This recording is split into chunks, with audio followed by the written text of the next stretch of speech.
Bonjour, on va faire un petit tour d'horizon de cette troisième édition du Grenoble Street Art Festival qui s'est déroulé pendant tout le mois de juin 2017 à Grenoble et dans la proche banlieue.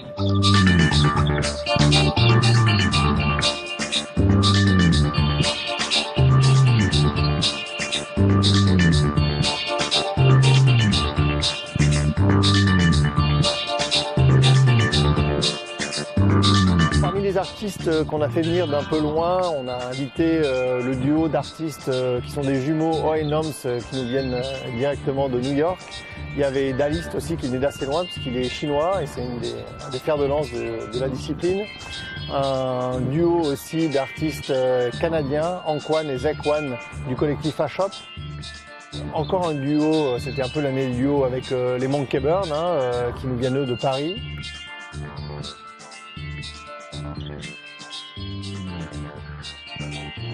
C'est pas un duo d'artistes, c'est un artiste qui nous a fait un duo d'œuvres. Là, il s'agit de Seth, un Parisien, mais qui se définit comme global painter parce qu'il a voyagé dans le monde entier et il a présenté pas mal d'émissions sur le street art pour Canal+ pendant de nombreuses années. Lonak, qui nous arrive de Zagreb, un maître de la peinture hyper réaliste.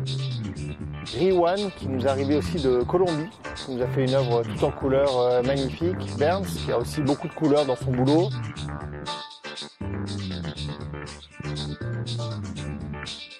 Bestiariwan de Russie, c'est aussi un bel artiste assez connu dans les pays de l'Est. Parmi les artistes étrangers, il y avait Jabba aussi, qui est un artiste qui gravite entre la Colombie, la Belgique et l'Asie du Sud-Est. Plusieurs artistes anonymes en fait, Goin et EZK, qui sont des pochoiristes éminents de la discipline. Il y a Broken World aussi, un artiste qui nous vient de Suisse, qui est venu intervenir pendant le festival. On a accueilli Azul, un artiste espagnol, qui est venu nous faire un gif animé en live.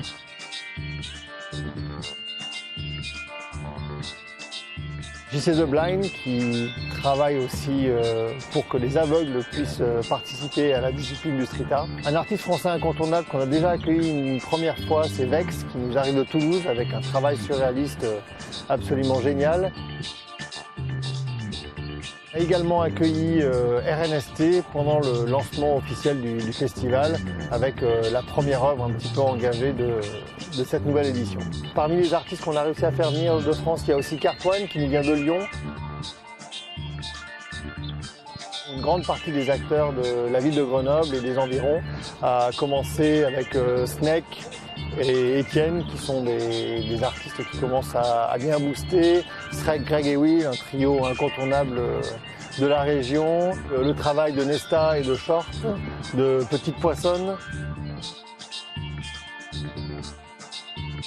Le collectif Una Vida Familia, qui est un collectif entre Grenoble et Marseille. Le jeune artiste grenoblois Join, qui fait des œuvres abstraites assez intéressantes. Ekis et Boyle, qui sont un duo de grenoblois aussi, qui font du figuratif avec un travail de la couleur incroyable. Taos, un des jeunes de la garde grenobloise aussi. Kobe, qui fait un travail de collage très drôle et très décalé. Une carte avec ses calligraphies abstraites. On a pu présenter les œuvres de Vautour et Danae qui ont travaillé ensemble et de manière individuelle. On a accueilli aussi les œuvres de M4U et de Globe.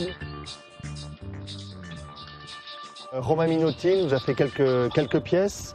Groek et les Krucaracha. Deux Lyonnais encore ou assimilés, Bess et Green qui travaillent le végétal principalement comme son nom l'indique. Cette année, on a lancé la première édition du Grenoble Street Art Movie Fest avec 6 catégories de films présentés, les longs métrages, les courts métrages, les documentaires bien sûr, le time-lapse, les gifs animés et le film d'animation. On a eu la chance de pouvoir présenter le film Wall Writers de Roger Gatman qui présente vraiment l'histoire du graffiti.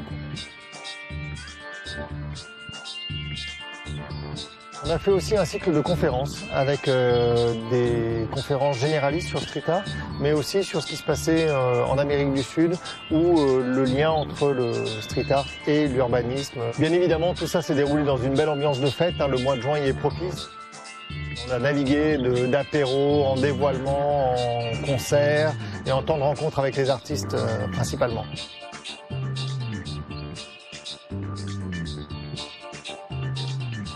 Parmi les nouveautés du festival, on a réussi à peindre complètement un tramway des deux côtés, entièrement. Donc c'était vraiment un wall-car qui a été fait par Étienne et Nasdé, qui sont deux locaux.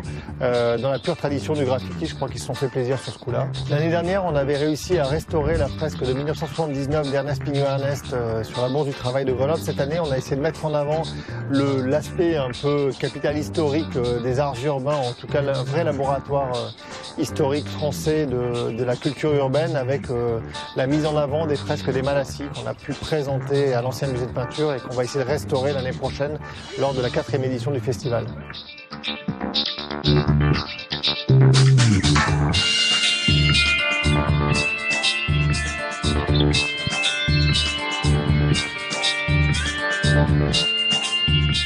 En 3 mots et pour conclure, fort du succès de ces 3 premières éditions, l'événement 2018 s'annonce d'ores et déjà riche en couleurs, en rencontres et surtout en surprises.